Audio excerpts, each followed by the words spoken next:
Támas tar éis go leor cainte a dhéanamh faoi crínsa agus síalta an óbhar le cúpla lá anuas.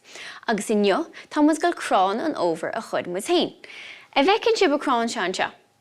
Inánín sib a crann seo. Más sib. Siod crann darach agus inniu, as an síal dearcan tá muid a gáil crann darach a chud.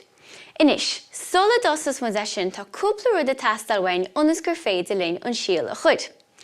Tá ihir, tá potta, tá na dearcan, tá rialúr, tá an phlasta chódaithe, agus tá an uisce. Inis, sola gur is muid sús lei sin tá mó a teastal wein agus caithamid an mó seo a leanacht.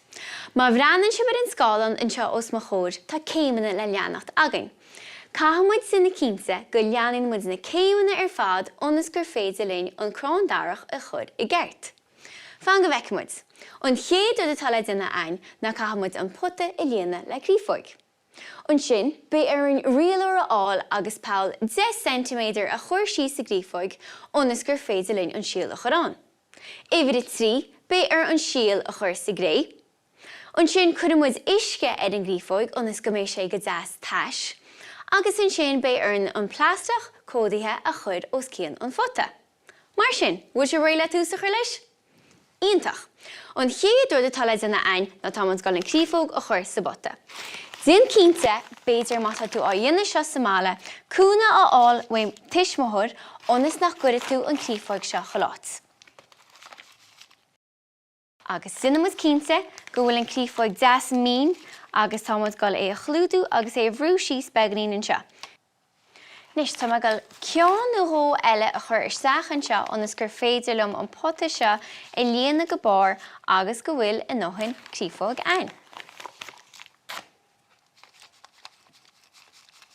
Inis, tá mai cheappa go bhfuil mo róthain críofaig inis ainn, agus i chéad rud eile tá le duine againn ná támas gáil an rialúr thógáil agus támas gáil 10 cm a áil ar an rialúr anseo, agus támas gáil peall 10 cm a chud isteach sa gríofaig. So tá gáil má fáil íana leis an rialúr, agus tá má fáil am, agus tá má fáil dintam.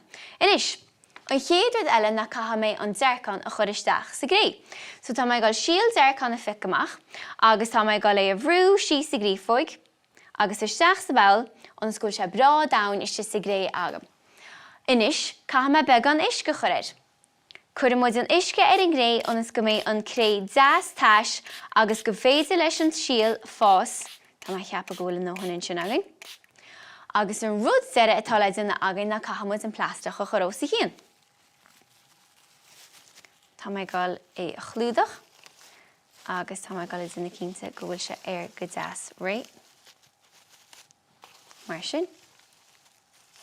Inis, nuair tá sé seo réití agad, din cínte a chur in náit finúir.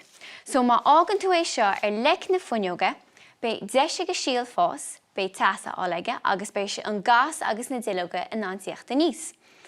I mí mórta nó i mí aibreán bé tú ná an gas a eiceáil agus bé duilleoga beaga i tíochta níos riad an ithe. Nuair a eicinn tú é sin, bé tú ná gáil amach agus é a chuir sa ngordaín. Agus as sin i gceann cúpla bliain tá go crann álainn darach amach sa ngordaín ad.